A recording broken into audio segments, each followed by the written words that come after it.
Hello, thank you for joining us for Action for Healthy Kids Parent Leadership Series, School Meals, Challenges, and Opportunities. My name is Ellen Dillon. I'm the Regional Field Manager for the Northeast and Mid-Atlantic states for Action for Healthy Kids. Also on the line we have Susan Pilevsky. She is Action for Healthy Kids State Coordinator for Massachusetts and a former Food Service Director. On the background end, we have Carol Moeller, who is our Colorado State Manager, and she will be handling all of the questions on our during our webinar so that we can get some questions and answers to you during the webinar. As we get started, we have some logistics. We wanted to give everyone a chance to log on and get settled, and we're trying to begin a little bit after the hour. But as I noticed that a couple of my clocks said different times, so we may be starting a bit earlier than anticipated. Just so you know, you can listen to this webinar via your speakers on your computer or through your telephone. And if you choose to use your telephone, all you need to do is click on the Use Telephone radiograph here next to audio mode, or you can choose Use Mic and Speakers and listen to your computer. Just so you know, everyone is muted to keep background noise and anything that might be going on in your office or at your home to keep it out of the webinar and so that it's more enjoyable for everyone and leads to a better recording too. So this is being recorded. This recording will be sent out to you as well as be logged in on our Action for Healthy Kids archived webinars. So we will provide you with information on how to access that after the webinar via email. You can and should please submit questions. So on that side panel, you have a question box. And so type your questions in and put them in as you come along, and we will make sure that we are able to answer your questions. All right, so we're going to go ahead and get started. And I want to tell you a little bit about who we are from Action for Healthy Kids. Action for Healthy Kids is a nonprofit organization, and we are fighting childhood obesity, undernourishment, and physical inactivity by helping schools become healthier places. We are moms, dads, teachers, students, schools, and community leaders and school wellness experts who have banded together to create a healthier learning environment for our children, because we know how important it is to help our children be healthier, and we're doing that via our schools. We believe that everyone has a part to play in ending the nation's childhood obesity epidemic. Our programs, tools, and resources make that a possibility. We were founded in 2002 by former Surgeon General David Satcher. Today we have more than 50,000 members. We're also partners with dozens of professional associations, government agencies, and corporations at the national and local level. And as you can see here, our goal is to create school communities where children learn how to make healthy choices from the minute they walk in the front door to the minute they leave at the end of the school day, and thereby also taking those learnings home with them to their families and into their communities, so that by the time they graduate, that all of those choices have become habits that will lead them to be successful and healthy individuals as they move forward. At Action for Healthy Kids, we've also developed a great tool. It's called the Learning Connection. This is a great resource that helps to make the connection between physical activity, healthy eating, and learning. There is documented proof that all of these things happen, and you can find that in our Learning Connection. That data can really help you to be able to make the case to those in your school, whether it be parents, friends, school teachers, administrators, to be able to be more knowledgeable about the case and the issues at hand. It's an easy-to-read special report. It summarizes the most recent research that proves healthy kids are better learners. So this is a Parent Leadership Series, and this is a series of webinars that have been put together by Action for Healthy Kids. Action for Healthy Kids believes that parents play a crucial role in creating healthy school communities. We've found that school communities, which include strong parent voices and advocates, are generally more effective at creating changes which are sustainable and permanent. We've developed this series to provide parents and school wellness advocates with the tools and knowledge you'll need to make your efforts a success.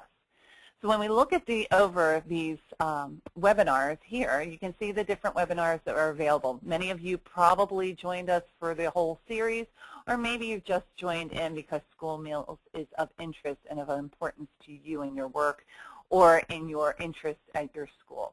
But if you want to go back and listen to any of the others, you can find everything from making the case about school wellness to being more active in schools. So if you just take a moment to look this over, you can see a little bit more about our webinars.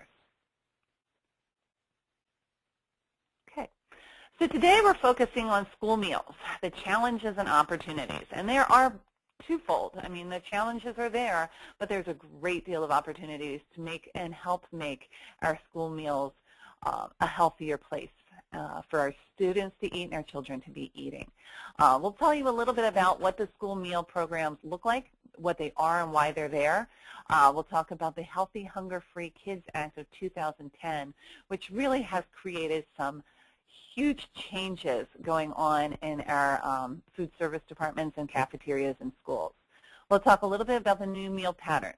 So this is really an informational section. We're going to spend about half of our time talking about this, and then we're going to spend another half of the time talking about what can be done and how can you make changes at your schools. So hopefully we'll get some great ideas from Susan about some things that have happened in her experiences as a food service director, and then we'll also be able to take questions and answers and questions and then be able to answer them. So please don't forget to put in those questions in the question panel box, and if there's anything that's really pressing too that we want to make sure we're answering, well, we may even pause during the webinar and talk about some of those questions too. So don't wait till the end. Go ahead and get those questions in. All right, so the National School Breakfast and School Lunch programs are these federal assisted meal programs. There are also other meal programs, but these are the primary two that are in place in your child's school. And we'll be referring to them by NSLP at times as well as SBP. So just so you know that that's what those abbreviations stand for. The National School Meals Program is a federally assisted meal program. It provides nutritionally balanced lunches, breakfasts, snacks, and sometimes dinners to students at participating public as well as nonprofit private schools. The program was initiated in 1946 with President Harry Truman signed the National School Lunch Act. That act created the National School Lunch Program. Preceding today's program is a long history of more than 100 years of development, of testing and evaluating, and of constant research to provide the best in nutrition, nutrition education, and food service for the nation's millions of children in schools. Today, we're serving over 29 million children daily. 19.6 of those million children are eligible for free and reduced meals. What that means is that those students who qualify based upon family income will either get a free or a reduced meal. But we know that that's not just the only people who are eating. We know everyone can and often does eat a lunch at school. And many of our schools are also serving school breakfast. So, you know, if we look at the data here, we can see that about 12.5 million of those children are also eating breakfast, and 10 of those who are eligible for free and reduced, 10.5 million of those students are eating breakfast. So we can see that it's being well used, that this is on a daily basis across the country. So the schools that choose to participate will receive subsidies, cash subsidies, as well as USDA foods. And we're going to refer to these foods periodically as commodity foods or USDA foods because that name has changed over the years and is more commonly referred to as USDA foods. In return for these schools receiving these funding, they must meet certain federal nutrition requirements. And so those requirements are really to make sure that all children are receiving a healthy breakfast or a healthy lunch. So what does that really look like? So these decisions about food, meals, and what is being served are determined by the local school authority. So that might be the local school district who's making what is being served at your child's school or what's going on in your child's school. These decision makers include nutrition or food service directors at the district or local level, as well as input by individual school cafeteria managers. But their roles vary by district and by state. So just so you know that if you have a problem with what's going on in your child's school at the breakfast or in the cafeteria during lunch, your first route of person to contact is that local school cafeteria manager or food service director at that school. And then by encouraging them to then include the district level person is important. But we also know that some districts are employing dietitians and chefs on staff or as a consulting role to really make these changes. And so not only are they healthful, but they're also appealing to students and they're good tasting, that the kids are enjoying them. And so by including dietitians, they're making sure that the meals meet the standards, and then to provide chefs that opportunity to really make a more appealing meal.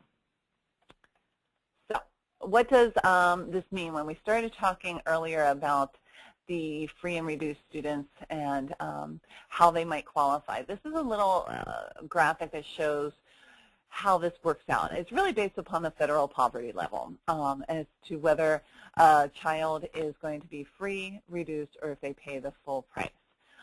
And that price is really determined locally, but we can give some examples in just a minute of what that really looks like. I'm not going to spend too much more time on these particulars. You can get more information at any of our references below, or via our handouts at the end. We'll be able to share more. Now this is a mess if you look at it. I mean, if you really are thinking about what does it mean to have a challenge of a national school lunch program. If you look at this infographic, it's really about how food and reimbursements work at the school level. And this is an example of a schools in Colorado, but it can happen in any of our states. And so what we can see here is that we don't expect you to understand it. We don't really always understand it either, but you can see it's very complex, that there's food issues, there's money and reimbursement issues, and there's all kinds of things going on. So just so you know, we put this in here just to not confuse you so much, but to make you see that there is a lot happening, and it's not always an easy process. So as we talked earlier, that this was formed in 1946, and the importance was to help to feed children. And at that time, it was also to help our farmers, our nation's farmers, to make use of surplus agricultural foods. And so to be able to do that, what they did was they created the National School Lunch Program. And at that time, 15 to 20% of our food on our school lunch trays are coming from these extra or commodity food programs, or the USDA foods. So on our children's trays, we might find additional meats and poultry and eggs, or whole grain products, cheeses, low-fat cheese, fruits and vegetables that are coming from our nation's farmers. And we're doing that, to supplement and help support our nation's farmers, and also to help feed our children. All right, so when we were talking earlier about those students who are free, well, we had also said that our schools are receiving reimbursements from the USDA. And this ranges depending upon the need of the school in general. So at minimum, schools are receiving $2.93, at maximum $3.16 for their free students, those that are qualifying as free. And then minimum $2.53 to $2.76 for reduced students, and 28 to 42 cents for full pay. So even if a student is paying, they are still, the school is still getting a reimbursement from the USDA. And this normally increases about a 1 or 2 cent rate per year. Now, we do know, and that's one of the reasons why there's this range, is that schools with a higher free and reduced rate, with a higher need, they end up receiving an additional 6 cents, or receive additional monies, excuse me, not additional 6 cents. But one thing we want you to understand is that when you hear talk about school districts and school budgets, know that the food service department normally is separate from the budget of the school district. So when they talk about cuts and when they talk about all the constraints, and we know they are very real, these do not usually impact our food service departments because the district's budgets do not pay for the food service departments. But the food service departments must be solvent. They're really required to be self-sufficient. They're paying for themselves. Their labor, their food costs need to be all paid for either through the payments of the students or through their funding reimbursements that they're receiving from the USDA. So we just kind of talked about the fact that those reimbursements are going towards costs. And often it's labor and overhead costs. So here we see that 2/3 of those reimbursements are related to labor and overhead, with about $1 per meal is spent on food. So in addition to those USDA foods that are provided, there's also additional foods that need to be provided on any average meal. And so here we can kind of see in this quote that budgeting for thousands of wholesome, appetizing, kid-friendly meals on a daily basis is easily compared to a high-wire act. So if we think back to that infographic with all the arrows and the boxes, we kind of saw how complicated all that was. But when we start to add in creating a wholesome, appetizing, something that kids are going to like and want to eat, and doing it on a daily basis, how very important it is to keep it steady and make sure you're doing the right thing, because very quickly you could fall right off that high wire act.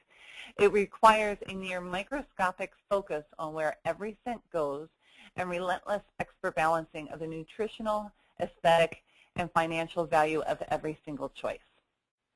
So as we can see here, it's really important that we want to make sure that all of those I's are dotted and the T's are crossed to make sure that we're making the best use of our funds and that we are providing students with the best meals and food that we can provide them. So in terms of those overhead costs and labor, what that includes is equipment, supplies, the people and the staffing to work it, maintenance, transportation, utilities, food. So all of those things go into play here. And so that's a lot of things that are happening. So if you imagine it for yourselves and your family, could you really put together a meal on $1 a day or $1 a meal? Is next to impossible. So additional challenges that we know is that there are so many other things going on. That families aren't always choosing to participate in the lunch program, that the popularity and availability of convenience foods will impact the participation in lunch or breakfast. We also know that there are rising labor costs. Everything goes into building on these that overhead costs. We know there's a shortage of trained labor. So all that ends up equaling schools that aren't always equipped to cooking from scratch. And that old example of schools that were providing meals where, you know, maybe the cook was cooking the food every day is minimally happening. We know that schools aren't always equipped, whether structurally or logistically. They're just not able to provide those home-cooked meals that might have been there years ago. So a lot of times schools are providing outside contractors the opportunity to prepare the foods and provide them to the schools, or a central kitchen is providing those foods and transporting them to the schools. But what that leads us to is some really massive changes that have occurred over the last few years. In 2010, the Healthy Hunger Free Act was passed. And what that did was that it created a win for our nation's kids. This landmark legislation, for the first time in over 30 years, secured historic reforms to school meals and the entire school food environment. So it's not just talking about school meals, but it also talks about how to impact those competitive foods, other foods being sold at the school, as well as schools that are foods that are being brought into the school. This is an effort to improve child nutrition, and it is the focal point of the Act. It authorizes more funding and sets additional policy for USDA's core child nutrition programs, which include the National Lunch Program, the School Lunch Program, as well as summer feeding and some other services. This legislation addresses a number of holes that were in previous legislation about school meals. For example, previous standards set forth requirements for major nutrient based on the dietary guidelines for Americans, but didn't make distinctions on what types of foods were provided as these nutrients. So, not always did you get the foods that would provide the nutrients that were needed to make certain that children are eating the foods that they need to be healthy. So here's some more information on the Healthy Hunger Free Act. We know that it provides and updates the school meal program standards. And in addition to that, it talks a little bit more about the fact that, and this was that sixth sentence I threw out a few minutes ago, but when schools meet the federal reimbursement rates and their standards, when they meet these standards, they can increase their federal reimbursement rate. And so what that means is something that was only increased minimally 1 and 2 cents per year, they now have the opportunity to increase them threefold or sixfold, depending. And so they're able to do that via meeting these standards. And meeting these standards are really important to making sure our students are eating healthy, both in the morning through breakfast and in the afternoon and lunch. So the USDA is also providing the nutrition standards for all foods sold on campus. So now in the vending machines of the schools are being focused on, as well as those that are in the a la carte line, as well as maybe something that's brought in as part of school celebrations. And it also provides training. The USDA is providing training on how to purchase, process, and prepare the most healthful foods possible. So what are some other benefits of this? Is that it's really helping our communities establish some local farm-to-school networks and school gardens, that by being able to see where the food is growing in our school gardens, schools and children are really getting excited about the opportunity to eat fresh fruits and vegetables, and also being able to support those in our local community, our local farmers and our local organizations in each of our schools' networks. This also will help to strengthen our local school wellness policies. We're not going to delve into too much about the policies. You can find out more about that in some of our earlier webinars. But know that because of this act, it gives more teeth, so to speak, to the bite, and that gives us the strength that we need to be able to say, hey, you know what, if we don't like the way something is happening in terms of foods, this is going to provide that opportunity to make those changes and strengthen our local wellness policies. And it also makes sure that we're serving those lower fat options, so lower fat milk, lower fat dairy, and it also includes a water requirement. So water is now is required to be available during meal services free of charge. So that's really a great option, especially to be able to provide students with more opportunity to drink water on a daily basis and not be drinking sodas and other not as healthy options. So we talked a little bit about this new meal pattern, and it's based upon the MyPlate. That's you can see here in this infographic. So the food pyramid has changed. It's been developed into something that's more universally appealing, so we can see how our plates should be divided.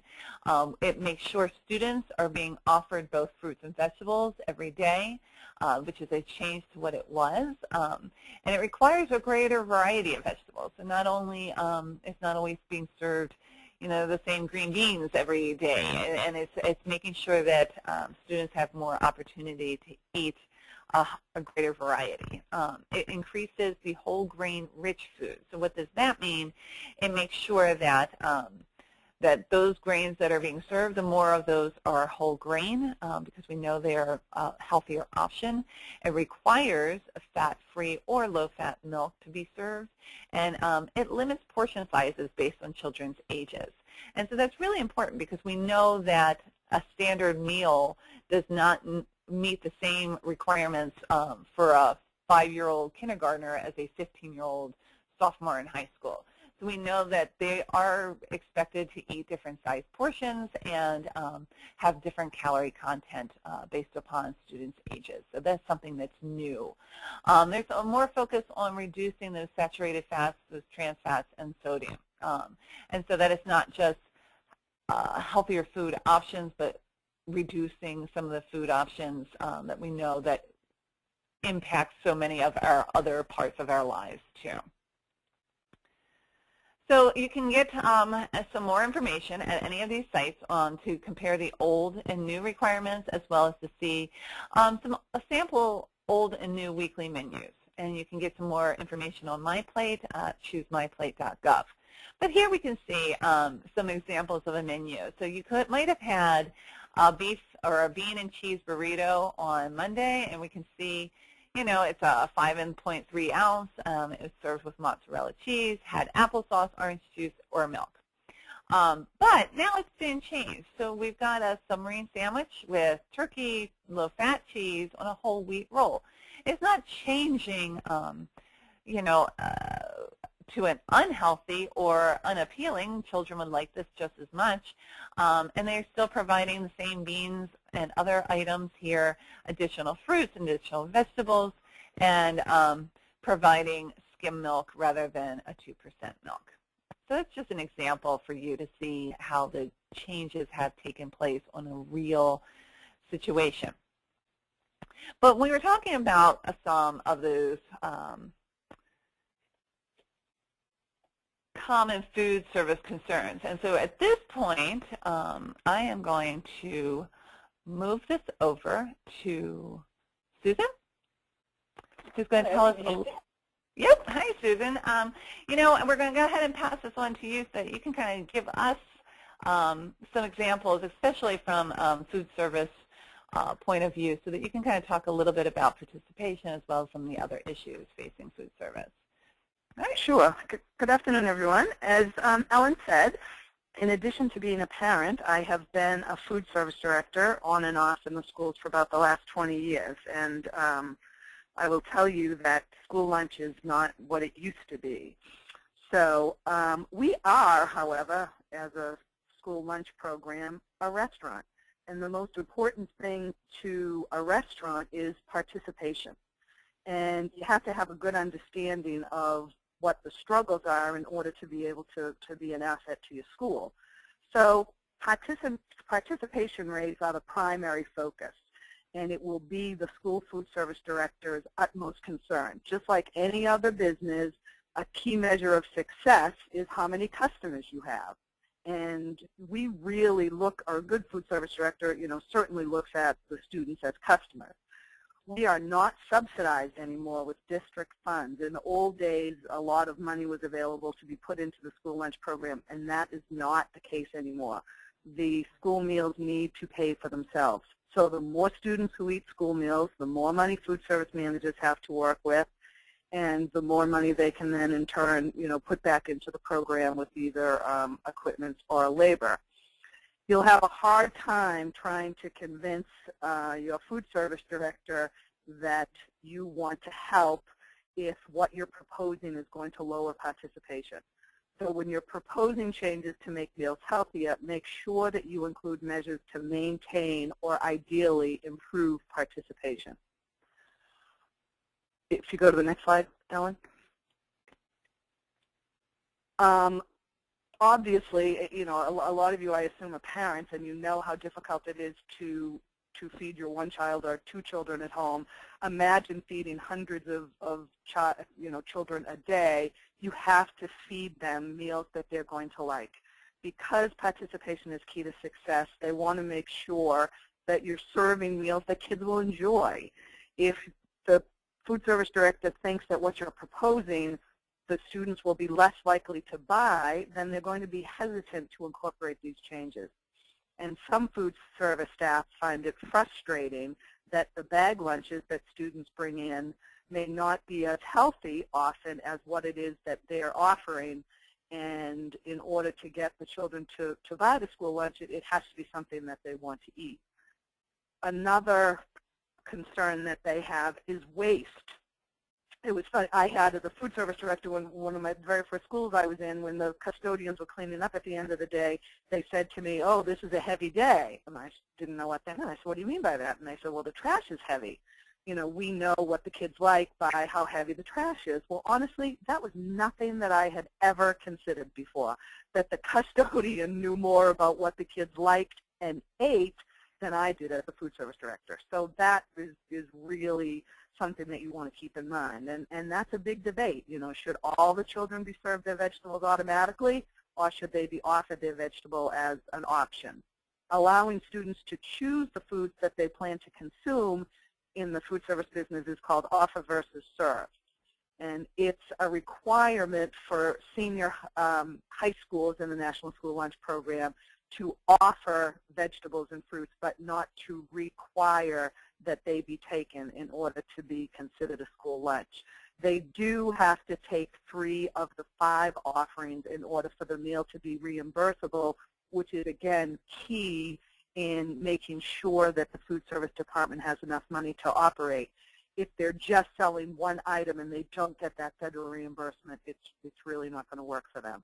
So the offer versus serve gives the students more choices and allows them to pass over parts of the meal they wouldn't eat, which does cut down on the waste.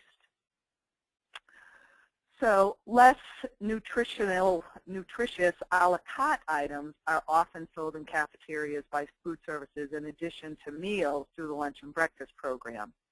And again, the meal programs have to pay for themselves, so this is often a quandary that the food service directors are in.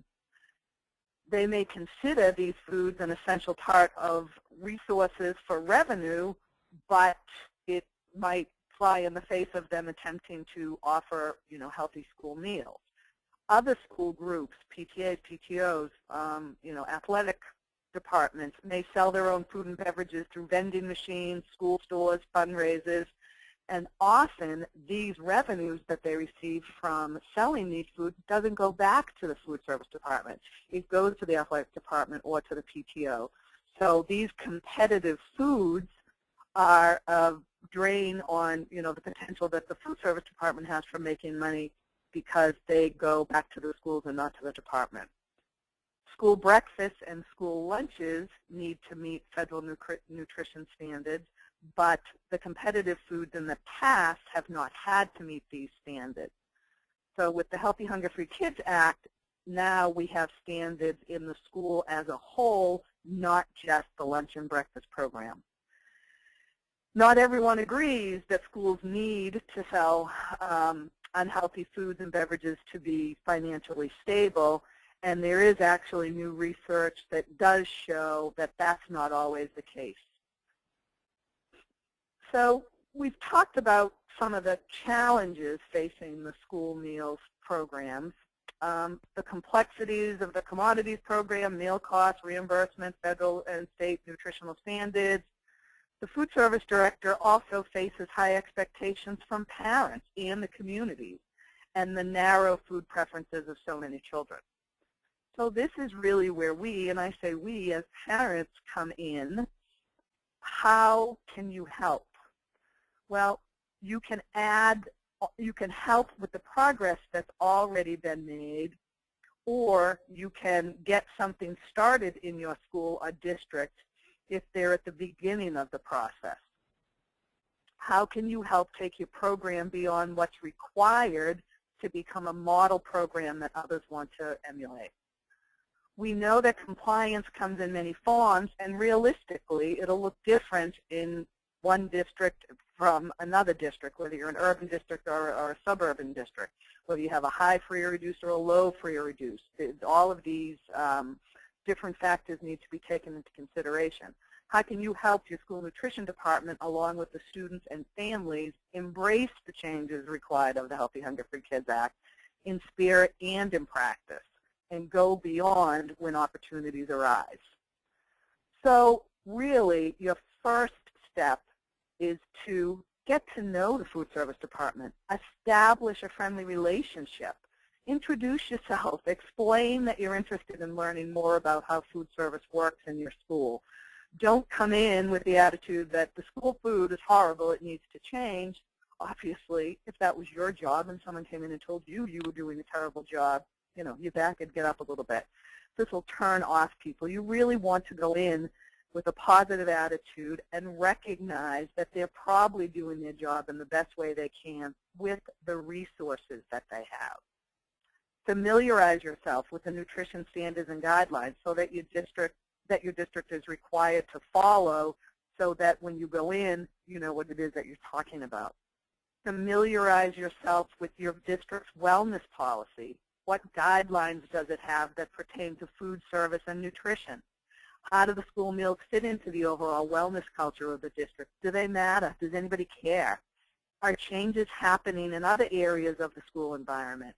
If food service managers think that changes aren't being made anyplace else, such as, you know, PTA, PTO events, food fundraisers, they may feel that the burden of creating healthier schools is unfairly on their shoulders. I mean, how often do you hear about that in the press? You know, school lunch is responsible for X. You know, use your district's wellness policies as a platform to recommend changes in the cafeteria and, in addition, school-wide. Research, understand, and respect common food service concerns, like those that we talked about. Ask the food service staff about the concerns and challenges they face in feeding students, and listen carefully. Only after you feel like you have a good understanding of the situation, both from listening to your school staff and doing your own research, should you start making suggestions for changes. When you do, make it clear that you would like to partner with them in these efforts. Don't make food service staff the enemy, or else you won't get very far. Let's talk a little bit about participation. The number one concern, as we said, is that this is the number one concern and the challenge for food services. Before we get into the idea of how to change school meals, let's talk about ways to address participation rates. We'd like to think that they'll increase when healthier meals are served, but realistically, this may take some time. At a minimum, your wellness team should focus on keeping them stable. Here are some ideas. This is the number one thing that your cafeteria managers and food service directors want your help with as they implement the new meal patterns. Marketing. Just like anything else, as we said, we're a restaurant. A good marketing campaign can make a big impact on sales. Try posters, notes and newsletters, emails, sending flyers home, offering information, samples at school events like back-to-school nights. Take any opportunity you can to let your school community of students, parents, and teachers become familiar with the food, especially when introducing new items. Even if the meal don't meet all of your standards, understand that change takes time, and taking small steps are better than none. I always said when I went into this business that this is a marathon, not a sprint, that anything that's going to be long-lasting is going to come over time. You may be able to make small changes, kind of flash in the pan, but if they don't last, then they're really not beneficial to anyone. These efforts go a long way in developing a positive relationship with food service staff. Next, we talk about taste tests. I am a huge fan of taste tests. If someone came into my cafeteria and said, I have 3 people and we'd like to come in on Tuesday and do a taste test of quinoa. That's a big thing you hear all over the place now on everybody's school lunch menus is quinoa salad. I would be thrilled to have you come in. Here's a little space. Go out with these, little 4-ounce cups and go through the cafeteria and have the children taste them, especially at a young age. If you can get the students at the elementary level to be involved in taste testing and trying new items, that is a huge, huge, huge benefit to the cafeteria. Ask the teachers and the adults, do they eat school lunch? Have them eat with the children at the table. I know my son now goes once a week to eat with one of his teachers, and they all eat school lunch. He is so excited about it. It's one of his favorite things to do. So if they see the teachers and the administrators and the parents modeling good behavior, then they will, be more apt to try it. If there's a local celebrity, have them come in and eat school lunch with the kids. And honestly, a local celebrity is somebody like the quarterback of the football team or the cheerleader or even the superintendent of school. If they come in and have lunch with the kids, they think that that's cool.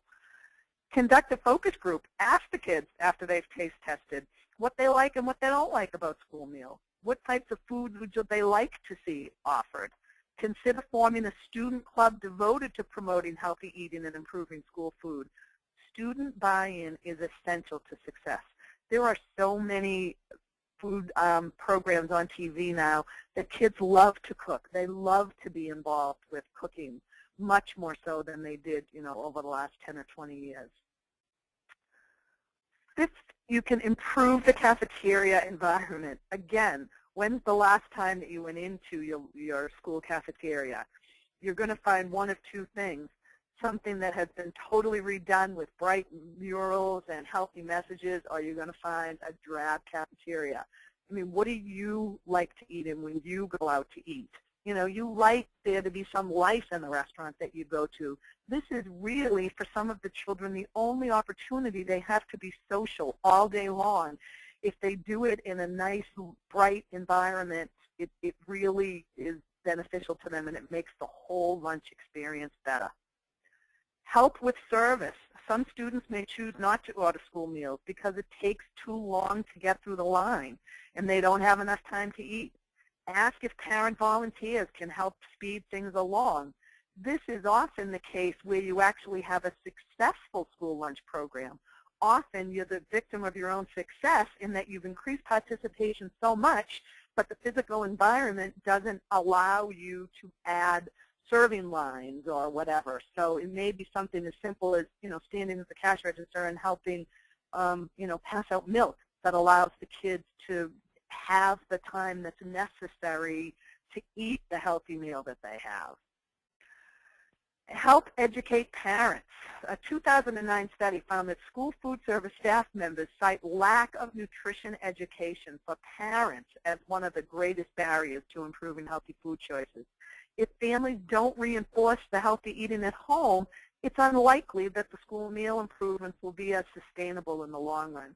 If they see, again, I'm back to the quinoa, if they see quinoa on the menu at home and at school and they come home and they never have it, they're going to be less likely to try it. There are studies that show that it takes anywhere from 11 to 15 times to introduce a new food to children before they accept it. Well, if the only time they're seeing it is on the school lunch menu, that's the year. And then they have the summer off, and then we're starting all over again. So if you see something on your school lunch menu, buy it and show it and serve it to your children at home. As a food service director, we like to send easy-to-understand nutrition information home to parents. Many times now, you can go online and check the nutritional analysis online. And, all of the nutrition information is there. Look and see how this works. These may work, they may not. If the efforts don't work, you have to start over again. Is the food appealing and palatable to the kids? If not, what else can you do to make it so? Taste tests can take a while to change. Again, back to increasing participation. Schools want parents to take an active role in making healthier school meals a success. Encourage parents at your school to follow the tips from the USDA's The School Meal Just Got Healthier toolkit. You know, that's online, and that's a great resource that you can use to help with promoting healthier school meals at home. Discuss where vegetables and fruits come from. Serve the new foods often in the cafeteria or at home. Show your kids that you enjoy fruits and vegetables. Again, it's modeling good behavior. Schools want parents to take an active role in making healthier school meals a success, and that is really, really important. Once you've established a relationship with your food service department and brought yourself up to speed on local policies and guidelines and formed a plan for addressing participation, what else can you do? We'd like to go over some ideas that you can initiate or that you can promote to nutrition services and your school's community. Implement your school wellness policy. As Ellen said earlier, these have changed this year. They have more teeth in them. Every school district is required to have one, and a parent representative is part of the team for the new wellness policies. Be that parent representative on your school wellness team and help implement the wellness policy. Look at the Healthy Hunger Free Kids Act. It has some new requirements related to local school wellness policies as well as school meals. Join or start a school wellness committee or a school health advisory council. Action for Healthy Kids discusses best practices for building a school wellness team and gets into the basic of school wellness policies and other sections of the Parent Leadership Series. This is a great, great, great tool to use. Again, if you start a wellness team, you have to have students involved so that they can be part of the decision-making team. Take on a Healthier U.S. School Challenge. The U.S. Healthier School Challenge is a voluntary certification program established in 2004 to recognize national school lunch programs that have created healthier school environments through promotion of nutrition and physical activity. In 2010, First Lady Michelle Obama introduced Let's Move, which incorporated the Healthier U.S. School Challenge into the campaign to raise a healthier generation of kids. At that time, monetary incentive awards became available for each Healthier U.S. School Challenge award. There's bronze, silver, gold, and gold award with distinctions. Many schools find that applying for the challenge is a valuable learning process that helps the school wellness team focus on areas that need improvement, because part of the challenge is doing an assessment of what's going on in your school. You may be doing many, many things well and only need to improve a few things to be considered for an award. And I will tell you, as a food service director, this is a huge feather in your cap to say that you have been recognized by the USDA as a Healthier U.S. school. It's really, it's very, very gratifying. So the certification process for competitive foods is pretty technical. You can get involved by promoting and supporting the initiative itself and by helping to address areas related to nutrition education, health promotion, phys ed, and the overall school food culture. Research from the Cornell Center for Behavioral Economics Smarter Lunchroom Initiative shows that small changes to your lunchroom can increase sales of healthier items, sometimes by more than 100%. Parents can help spread the word about this initiative and help with implementation. Small changes that make a big impact include making healthy foods more visible and more convenient. Items displayed more visibly at eye level for especially elementary children. How many times have you gone into a cafeteria and seen, there's the tray slide where the little ones have their tray, and up above, out of their reach, never mind their sight, is a beautiful bowl of apples. Something as simple as moving that bowl of apples down so that the children can see them and thus have an easier time taking them, increases participation greatly. Have the salad bars, if you're fortunate enough to have a salad bar in your school, have it in the central location that every student passes by.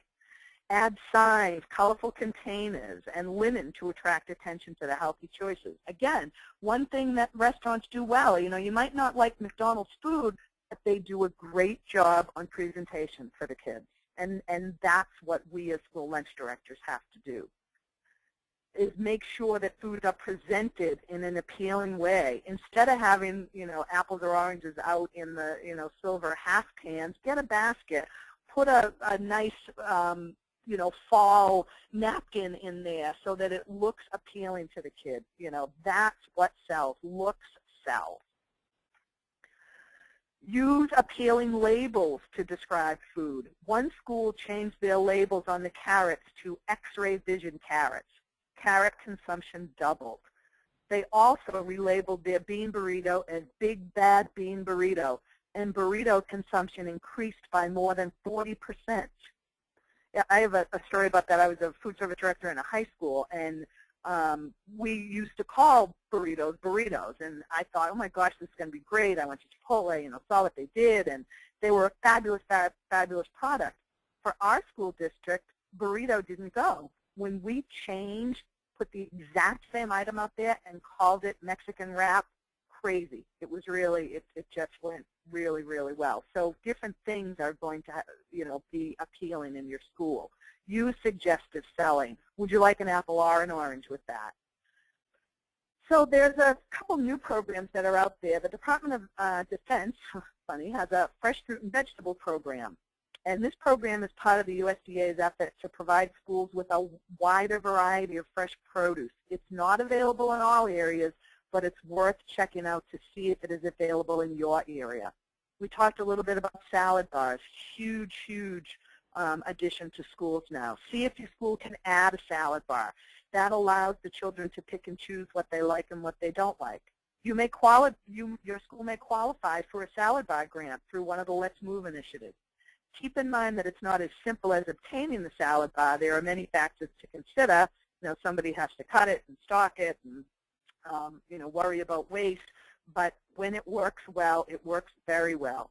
The Farm to School program, that's a program that connects K through 12 schools with local farms. And the idea is to, serve healthier local meals in your cafeteria. Sometimes your local farmer will come in and speak to the kids. And honestly, again, back to the elementary level, when a farmer comes in and talks about where the kids receive their food, the children love it. Garden to cafeteria. Again, school gardens are huge. If they can grow foods in the garden that can be used in the cafeteria, great, great, great way to connect the students to the cafeteria. Scratch cooking. Again, scratch cooking used to be the way of the world. We kind of got out of it over the last 15 years or so. It really is coming back.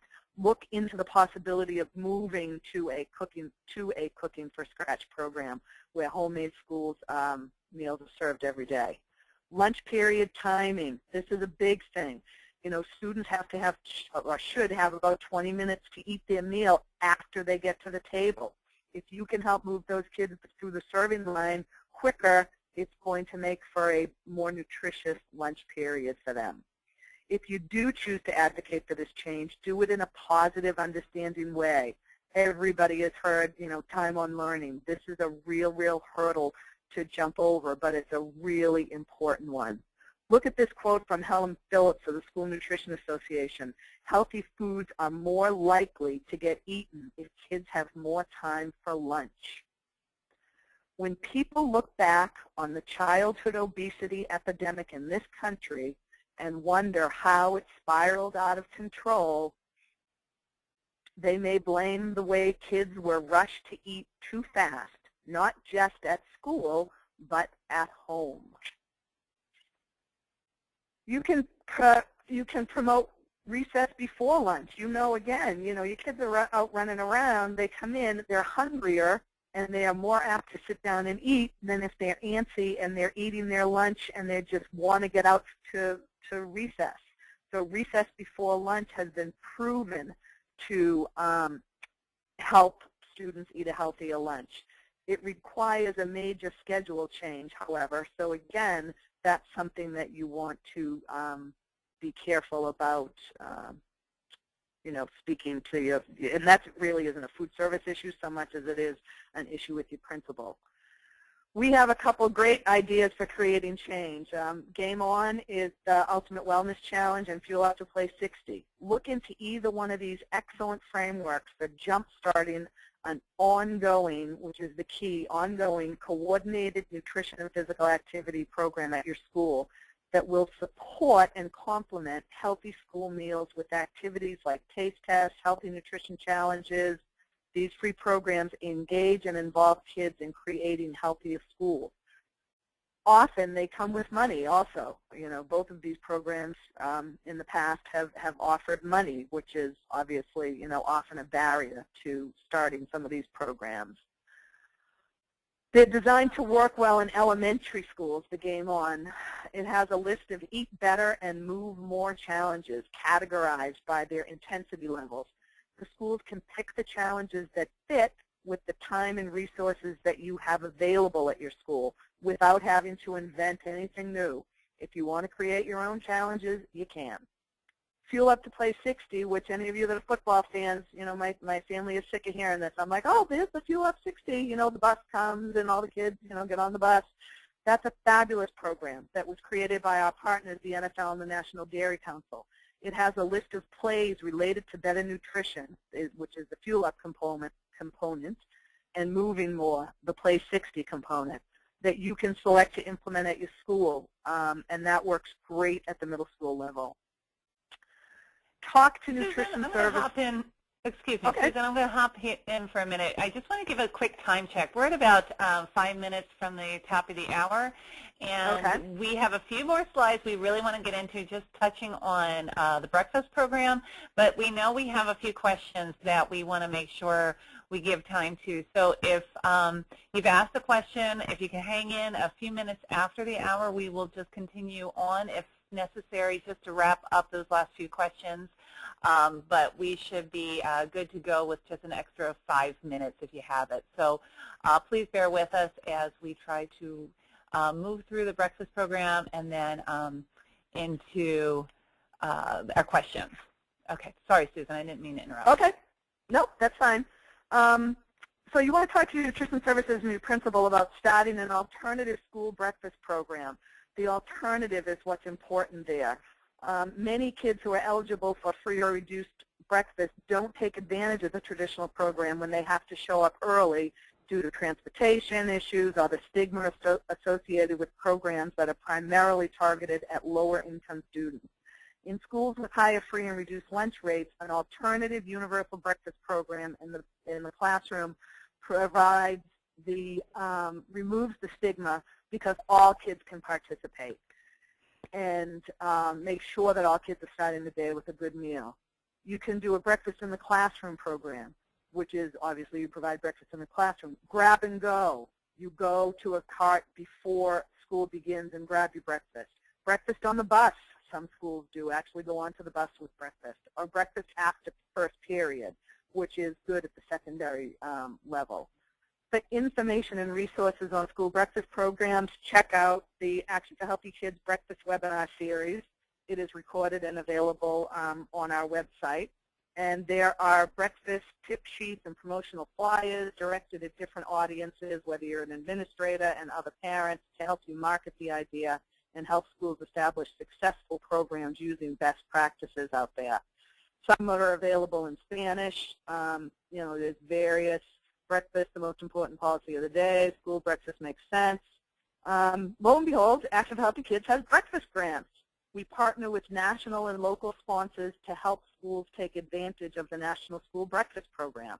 They're available to selected schools or districts to promote existing breakfast programs and help start up an alternative breakfast program. Visit our website to learn more about the current breakfast programs available. There's toolkits out there. The National Education Association, the USDA has breakfast toolkits out there. There's quite a bit of information about breakfast. Hunger organizations and local dairy councils are both possibilities. Did you want to go to questions, Ellen, or what did you want to do from here? I whipped through the last few slides if people could visually see while you were speaking, and I think we're at this point. Carol has a few questions that she wanted to make sure that rather than us just respond on the back end, want to make sure everybody got a chance to hear the answers to. So Carol, would you mind asking a few of the questions to us? Sure, be happy to. So first, I think just a quick clarification regarding the Healthy Hunger-Free Kids Act and competitive foods and the new Smart Snacks in School rule that addresses those. Would those really cover celebrations, or the question is whether it just covers foods that are sold on school grounds? So would it cover celebrations and parties and family events, or does it do the new standards really just cover things that would be sold in those a la carte lines and vending machines and concessions and that type of thing? Yeah, I may have misspoke on that one. It's really, the act is really regarding those items that are sold. Just thinking about school policies, many school districts have policies that impact those school celebrations as well as those family activities that create those guidelines. So it might be more of an individual situation that impacts the celebrations. But we do know that healthy celebrations is more of a norm now than it used to be, and many of those ideas of bringing in cupcakes and things like that are an antiquated activity that we don't see as often anymore because A, it's just not a healthful opportunity, and B, we know that there are a lot of children that have health issues as well as allergies and things like that, so they're trying to really gear away from a lot of those types of celebrations. Susan, do you have anything to share on that one? No, you're right. The celebrations and whatnot are generally addressed more in the local wellness policies than they are in the Healthy Hunger-Free Kids Act, and they're still working on that portion of the program this year. Great, thanks.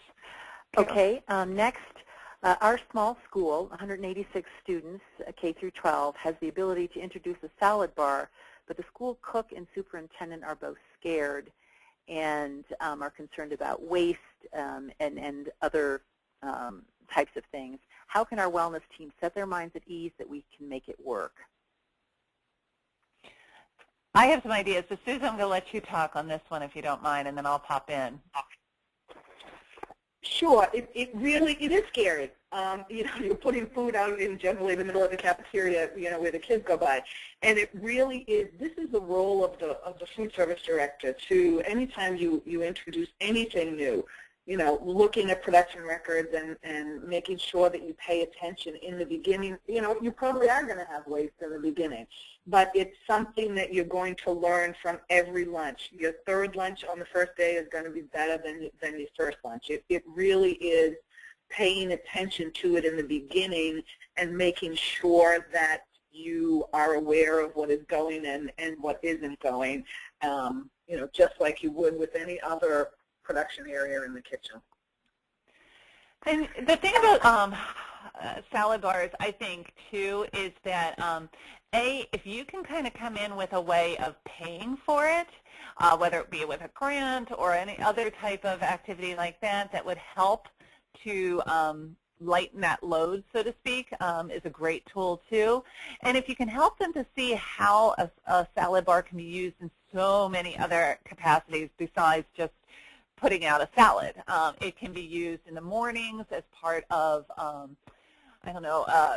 parfait, a yogurt parfait with toppings in the little smaller containers. It can be used as an oatmeal bar, and there's lots of different ways to use it. I've seen schools use a salad bar as their receptacle for their grab-and-goes in the morning. So if you can multi-purpose it, that's a great tool too. And I think if you can get them to commit to trying it, and they'll be sold. And so really, it's just like Susan said, it is a scary option. Change is hard, but if you can get them to commit to maybe a couple months, and then I think you're going to be okay. and being able to be as flexible with it as they can. Another question, Yes. Carol? My food service director told me that the schools are required to offer 3 different types of milk. Is this true, and if so, why? No. No, it's not true. Well, and I think that word there is required. Right. Because if they choose to offer a flavored milk, they can, but it must be and you can correct me if I'm wrong, Susan, it must be a non-fat flavored milk. But Correct. then they also must offer a white option, non-flavored option, and then it could be a low-fat or skim. So, I mean, I think if the food service director is really going to be thinking, beyond, I don't know if offering 2 non-flavored is really necessary, or 2 white is really necessary, but maybe they're offering 2 different flavored to that. So I think it's more of a choice. And then could be saying, sorry, go ahead. But I'm sorry, it might be a local preference, but it's not required. Okay. Okay, and next question related to farm to school. This question is the asker is concerned that so much labor is required to make local fresh foods available for a farm to school program and to make it onto kids' plates, and that they don't really have funding for that. Labor is pretty tightly controlled in their district. So, do you have any suggestions for funding a farm to school program to help out with the labor costs?